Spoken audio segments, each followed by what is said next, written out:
ప్రియులారా, మన ప్రభు అయిన యేసుక్రీస్తు నామములో మీకు శుభోదయం.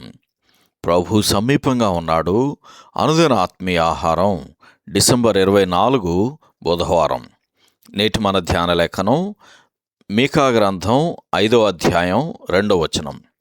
బెత్లెహేము ఎఫ్రాతా, యూదావారి కుటుంబములలో నీవు స్వల్ప గ్రామమైనను నా కొరకు ఇశ్రాయేలీయులను ఏలబోవువాడు నీలో నుండి వచ్చును.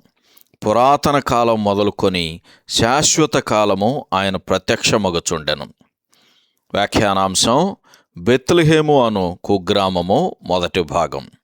వ్యాఖ్యానాంశం: బెత్లెహేము అను కుగ్రామము మొదటి భాగం.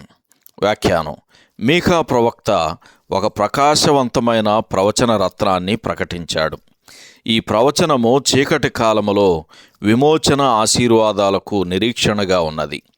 రాబోయే మెస్సియా యొక్క స్వగ్రామం ప్రవచనాత్మకంగా వెల్లడి చేయబడింది.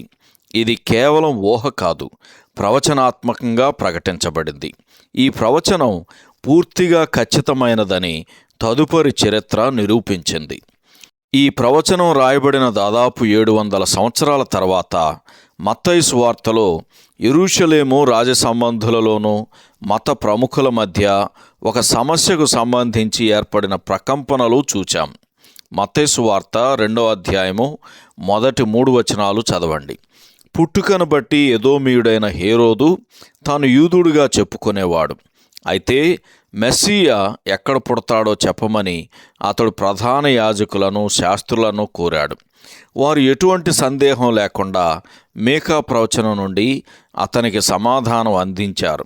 ఈ పురాతనమైన దేవోక్తిని గురించి వినిన తర్వాత హేరోదు తన ప్రయత్నాలన్నిటినీ విడిచిపెట్టి ఉండాల్సింది. ఇశ్రాయేలును ఏలబోవువాడు బెత్లెహేములో జన్మించడమే కాదు, అతడు శాశ్వత కాలము ప్రత్యక్షమగుచున్న దైవిక వ్యక్తి. యూదామత నాయకుల ఆత్మీయ స్థితి భయంకరంగా ఉండేది. ఎందుకంటే వారు హేరోదుకు ప్రవచనం గురించి చెప్పగలిగారు, కానీ అది వారి సొంత ఆత్మల మీద ఎటువంటి నైతిక ప్రభావాన్ని చూపలేదు. వారు జ్ఞానుల సందేశాన్ని అనుసరించినట్లు కనిపించడం లేదు. వారు లేఖనాలను పరిశోధించారు, కానీ లేఖనాలు తమ హృదయాన్ని పరిశోధించనివ్వలేదు. బైబిలును కేవలం విజ్ఞాన సాధనంగా చూచేవారందరికీ పొంచి ఉన్న ప్రమాదం ఇదే. మనం పరిశుద్ధాత్మ మీద ఆధారపడి మనస్సాక్షిలో దాని ప్రభావం కలిగిన వారమై ఉండాలి. యాజకులు, శాస్త్రులు అక్కడ నుండి అదృశ్యమయ్యారు.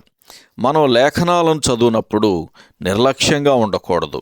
కృతజ్ఞతతో కూడిన భక్తితో బెత్లెహేము అనే కుగ్రామములో జన్మించిన అద్భుతమైన అధిపతి గురించి మరింత తెలుసుకోవడానికి ప్రయత్నించాలి. సహోదరుడు బ్రయాన్ రెనాల్డ్స్.